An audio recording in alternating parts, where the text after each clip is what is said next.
Un jour, on est venu nous chercher sans nous expliquer quoi que ce soit. On s'est retrouvés nus dans l'avion et on est arrivé à Orly. Un couple nous attendait et on a dit bonjour monsieur, bonjour madame. Ils ont dit non, c'est papa et maman. Speech.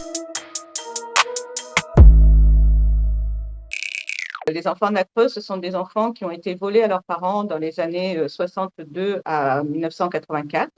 Et à l'époque, Michel Debré était député à La Réunion. Il a remarqué qu'il y avait beaucoup d'enfants à La Réunion. En parallèle, en métropole, les campagnes se vidaient. Donc, il a eu cette idée de se dire on va repeupler les campagnes françaises. Sans vraiment demander l'accord aux parents concernés, il a envoyé 2015 enfants en métropole. Donc, je fais partie de cette histoire des enfants réunionnais de la Creuse. On laissait croire aux parents que leur enfant allait partir et qu'ils ne s'inquiètent pas, qu'ils allaient en métropole pour apprendre un bon métier, mais surtout que leur enfant reviendrait une fois par an. Il faut savoir que beaucoup de parents étaient illettrés. Certains parents ne savaient même pas ce que voulait dire le mot abandon. Ils leur faisaient faire soit une croix, soit mettre l'empreinte sur le document. Donc, c'était très facile de prendre les enfants. Et puis, un jour, on est venu nous chercher sans nous expliquer quoi que ce soit. On nous a habillés avec les vêtements de la DAS. On nous a fait tout beau, on nous a accompagnés à l'aéroport sans nous dire non plus ce qui allait se passer. Là, on nous a déshabillés et on s'est retrouvés nus dans l'avion. Et on a fait 11 heures de vol avec d'autres enfants qui pleuraient, qui criaient. Et on est arrivé à Orly un beau matin, le 6 février 71 exactement. Un couple nous attendait.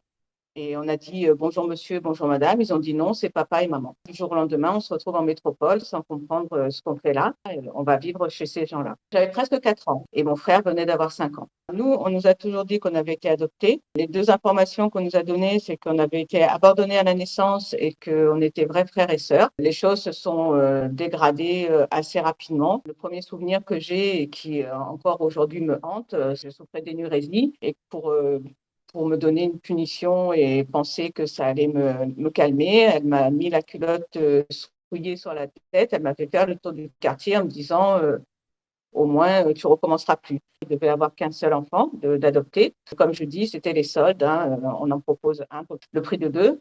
Pour ma part, plus j'ai grandi, plus ça a été compliqué et plus les souvenirs sont des souvenirs douloureux de maltraitance, qu'elles soient physiques, qu'elles soient verbales. À l'adolescence, il y avait même eu des violences sexuelles. Je me suis dit, c'est de ma faute si je l'ai abandonné parce qu'en fait, je suis folle. Si on me donne des coups de martinet ou si on me tire les cheveux ou si on me donne des fessées jusqu'au sang, eh ben, c'est parce que je le mérite. J'ai fini par croire en fait que je méritais toute France, toutes ces humiliations parce que j'étais folle. Pour moi, je ne sais pas ce que c'est qu'une maman. J'ai eu une éducatrice, mais je n'ai pas eu une maman. Elle m'a mise à la porte à l'âge de 19 ans. Donc, je suis restée de l'âge de 4 ans jusqu'à mes 19 ans. J'ai développé à l'adolescence des troubles psychologiques. Donc, il y a eu ce besoin d'aller chercher la vérité, de me questionner, de me demander mais qu'est-ce qui s'est passé. Je me sentais emprisonnée en métropole et ma tête était toujours à La Réunion. J'ai mis des années avant de connaître cette histoire et la seule personne, moi, que j'avais en repère, c'est mon frère. On ne savait même pas si on avait des frères et sœurs, on ne savait rien de notre histoire. On a subi le racisme, hein. Traité de singe, on était traité de négro, on n'était pas tes parents, t'es une bâtarde. Par moments, j'ai eu le sentiment d'être personne. C'est très récent que j'accepte de me dire que ma vie, elle est ici et que tout ce qui m'a été volé à La Réunion ne pourra jamais m'être rendu. En 98, je suis allée à la DAS et la personne m'a dit qu'il n'y avait pas d'acte d'abandon.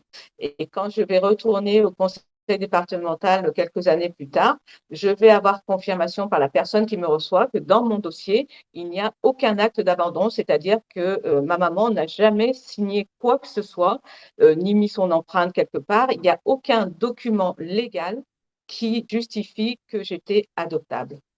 Elle ne m'a jamais abandonnée. Et il va falloir que je tombe sur un reportage en 2014 où là, je découvre cette fameuse histoire des enfants de la Creuse. Et là, c'est tout mon être qui réagit en fait de pleurs, de douleurs.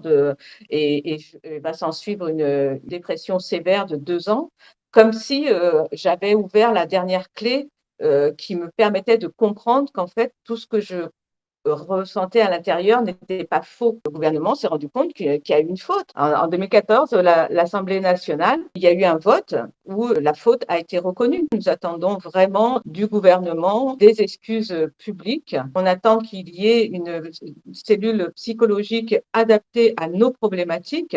C'est indispensable. On est tous en grande souffrance. Certains d'entre nous s'en vont soit par la maladie, certains encore mettent fin à leur jour. On a besoin que le gouvernement nous reconnaisse en tant que victimes.